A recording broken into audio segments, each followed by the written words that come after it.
These 8 wide receivers have huge potential for fantasy football, so why is nobody talking about them? Chris, I know you have a veteran receiver in mind who's being slept on by the fantasy community. I do, and I don't really get it. I mean, I do get it because he wasn't very good last year, but he was also coming off of a major knee injury, and a lot of times people just can't look past that. What do we see often with these major knee injuries? First year back, struggle. Second year back, they get back to their form, get back to who they should be.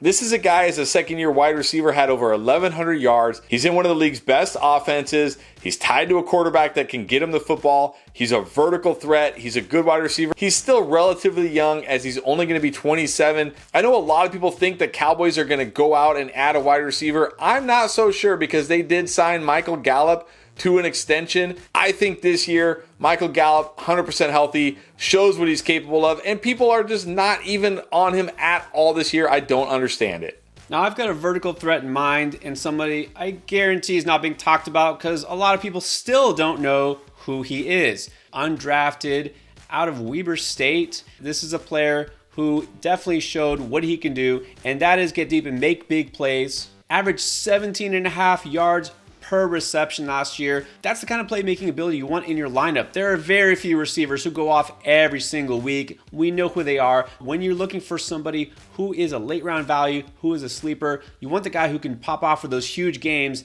And Rashid Shaheed has done that. And now with Derek Carr in the fold in New Orleans, he can get the ball down the field. And I think Shaheed will actually do even better. Think about what he did last year as a rookie.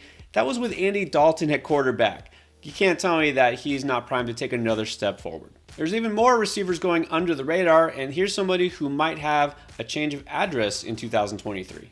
Yeah, free agent wide receiver class this year is pretty bad, to put it mildly, but this guy is not. He's very good. He's a big slot receiver, but unlike a slot receiver like Juju Smith-Schuster, who really can only run very limited routes, this guy can run a lot of routes. He can beat all different types of coverages. He's just been stuck in a offense that really barely throws the ball and has a really bad quarterback play. There's two things you could really like about Jakobi Meyers this year. Number one, could be in a whole new situation, a better passing game, a better passing attack, which would absolutely help his value. But number two, maybe just by not having Matt Patricia as the OC and having Bill O'Brien there, this offense will actually open up and throw the ball more. Jakobi Meyers is a great real-life wide receiver. I think wherever he signs this year, he's going to surprise people, be way better than people think, and people, because he's never really been prolific in fantasy, just aren't on him right now. Yeah, someone who made the transition from quarterback to receiver in college and has continued to get better, Myers is still going to go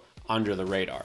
Now I'm going to talk about a receiver who was barely drafted a year ago and on a team that didn't pass the ball a whole lot, but late in the season, we saw some signs, and we saw that maybe the Buffalo Bills made a mistake by letting him go. The Giants, sure, they could use an upgrade there, but they're not going to throw money at a free agent receiver. Like you just said, Chris, there's not a whole lot of names out there even worth throwing money at, which means Isaiah Hodgins could end up being a starter for this team, and he had some productive games down the stretch last year. We know Daniel Jones is still going to be their quarterback. He can get the ball in his hands, and maybe this type of receiver, as opposed to a speedster, might actually be better for Daniel Jones because he can target him across the middle of the field. Hodgins maybe doesn't have the highest ceiling, but I guarantee he's going under the radar, and I think that he might be a nice steal in drafts. Now, rookies are going to get all the hype these days, but is there somebody who's still flying under the radar for you? There is. It's potentially this year's Christian Watson. I'm talking about a 6'4", 221-pound wide receiver who had a 41-inch vertical leap and ran a 4.38 40. What are the knocks on him? Number one, it didn't have that elite college production. Kind of like Christian Watson. Coming from a relatively smaller school, not a tiny school, but a relatively smaller, kind of like Christian Watson. Struggles with drops. Sounds familiar? Because Christian Watson also struggled with drops. But this guy is a freak athlete like Christian Watson, and if he can develop as Christian Watson did last year, he has the potential to be an absolute monster at the NFL level. I'm talking about Bryce Ford Wheaton from West Virginia, a huge, freakish athlete who just needs a little bit of development and to land in the right spot, and he could have a monster first year in the NFL. I'll admit I was way too low on Christian Watson before last year for all those reasons you mentioned. I won't make that mistake twice. Now I'm looking at a rookie receiver who is almost the polar opposite of what you mentioned. A small guy who actually kind of disappointed in terms of pure speed when you're looking at combine numbers, but production matters. In the end, we know sometimes combine, pro day, those measurements can be overblown and overrated. You need a guy who can perform. I like the fact that Josh Downs has been massively productive in college. Downs is a guy who knows how to get open, and he catches the ball when it's thrown his way, and he does have enough speed and shiftiness to make guys miss and make plays down the field. I'm going to go with what I see on film every time, a guy who I know knows how to play the game and make plays. All right, now let's go to a guy in a huge market that, well, people aren't talking about anymore after last year.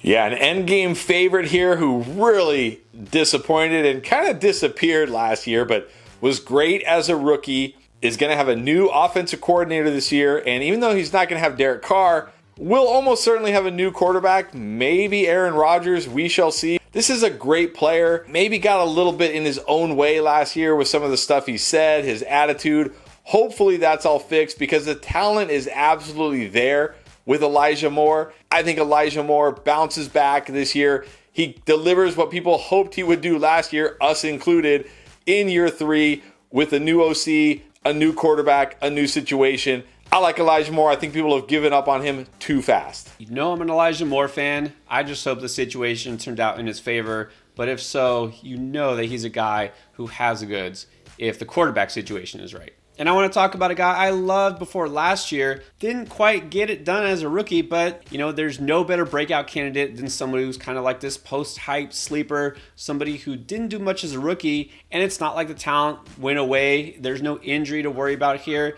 There has to be a quarterback upgrade in store this offseason one way or another, and that means that Alec Pierce could finally live up to his potential, and this is a guy who has that size-speed combo that you crave, could make those huge plays down the field. I love the fact that he can make plays both as a field stretcher and across the middle of the field because of his height, and he could be a red zone threat to complement Michael Pittman. Pierce is somebody that nobody will talk about, but I think can finally live up to some of his hype from before last season. Those are wide receivers being slept on, but who are the guys you absolutely must have next year?